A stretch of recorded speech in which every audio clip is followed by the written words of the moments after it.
मिशाल today से मैं आपका साथी, आपका मित्र कुणाल पंत। साथियों, आज मैं आपसे साझा करना चाहूँगा एक बहुत ही प्रमुख मेडिकल लक्षण यानी कि मेडिकल सिम्टम जो कि हमारे देश में बहुत अधिक लोगों में पाया जाता है, वह है कब्ज यानी कि कॉन्स्टिपेशन।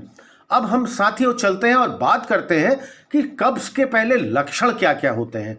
शुरुआती संकेत जो आपको समस्या की पहचान करने में मदद करते हैं वह इस प्रकार है, जैसे कि एक सप्ताह में 3 बार से कम मल त्याग करना मुश्किल या दर्दनाक होना, सूखा, सख्त या ढेलेदार लंपी मल आना, सूजन और मतली, पेट दर्द या ऐंठन होना और एक बाउल मूवमेंट के बाद ऐसा महसूस होना कि मल त्याग ठीक से नहीं हुआ है। अब साथियों चलिए हम जानते हैं कि कब्ज के कारण क्या क्या हैं, यानी कि कॉन्स्टिपेशन के कॉजेस क्या क्या हैं। किसी भी व्यक्ति में कब्ज होने के पीछे संभावित कारण जो हो सकते हैं वह है गुदा विदर यानी कि एनल फिशर्स के कारण कोलन या मलाशय में रुकावट आना, अंतड़ियों की रुकावट यानी कि इंटेस्टाइन्स में रुकावट होना, कोलन या रेक्टल कैंसर, कोलन का संकुचित हो जाना, रेक्टम उभार जैसी स्थितियां।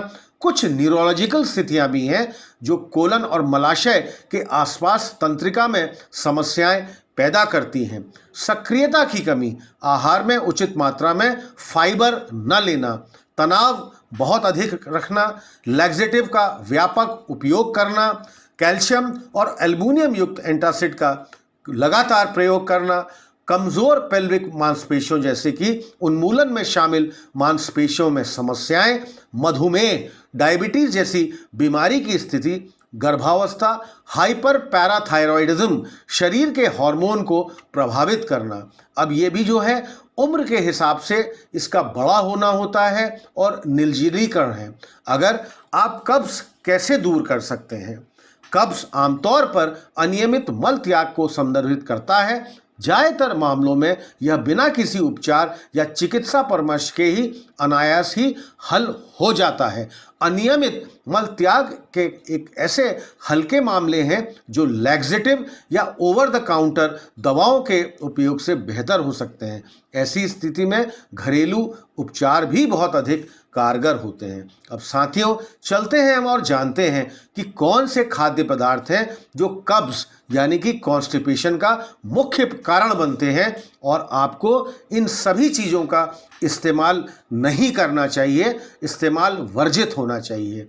पहला है शराब, दूसरा है गेहूं, जौ, राई, वर्तनी स्प्लेट, कामुट और ट्रिटिकेल जैसे ग्लूटेन समृद्ध उत्पादों का, तीसरा है सफ़ेद ब्रेड, सफ़ेद चावल और सफ़ेद पास्ता और प्रसंगित प्रोसेस्ड अनाज, चौथा है दूध और पनीर जैसे डेयरी प्रोडक्ट्स, लगातार पांचवा है लाल मांस यानी कि रेड मीट खाना, छठा है डीप फ्राइड या फास्ट फूड बहुत अधिक खाना, सातवां है कैफीन का अत्यधिक उपयोग, आठवां है अधपका फ्रोज़न और प्रोसेस्ड खाद्य पदार्थ खाना और नवां है बहुत अधिक मात्रा में चॉकलेट खाना। प्रत्येक व्यक्ति पर भोजन का प्रभाव पाचन तंत्र की वस्तु, आयु और स्थिति के प्रति उनकी सहनशीलता पर भी निर्भर करता है।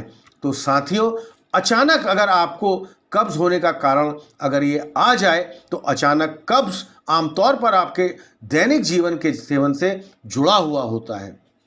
यह आपको कब्ज और फूला हुआ महसूस कर सकता है कि लंबे समय तक निर्जलीकरण मतलब कि आपने पानी पिया ही नहीं हो।